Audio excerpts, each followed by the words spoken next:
شروع اللہ کے نام سے جو بڑا مہربان نہایت رحم والا ہے۔ جب سورج لپیٹ لیا جائے گا اور جب تارے بے نور ہو جائیں گے اور جب پہاڑ چلائے جائیں گے اور جب بیانے والی اونٹنیاں بیکار ہو جائیں گی اور جب وحشی جانور جمع کیے جائیں گے اور جب دریا آگ ہو جائیں گے اور جب روحیں بدنوں سے ملا دی جائیں گی اور جب اس لڑکی سے جو زندہ دفنا دی گئی ہو پوچھا جائے گا کہ وہ کس گناہ پر مار دی گئی، اور جب عملوں کے دفتر کھولے جائیں گے اور جب آسمان کی کھال کھینچ لی جائے گی اور جب دوزخ کی آگ بھڑکائی جائے گی اور بہشت جب قریب لائی جائے گی، تب ہر شخص معلوم کر لے گا کہ وہ کیا لے کر آیا ہے۔ ہم کو ان ستاروں کی قسم جو پیچھے ہٹ جاتے ہیں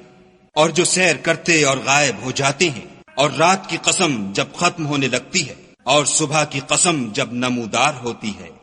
کہ بے شک یہ قرآن فرشتہ عالی مقام کی زبان کا پیغام ہے،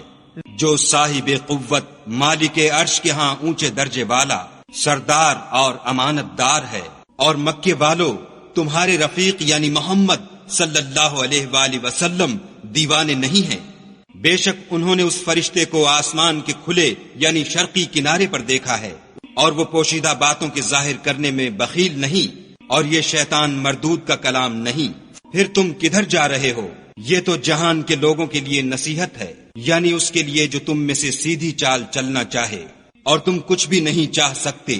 مگر وہی جو خدائے رب العالمین چاہے۔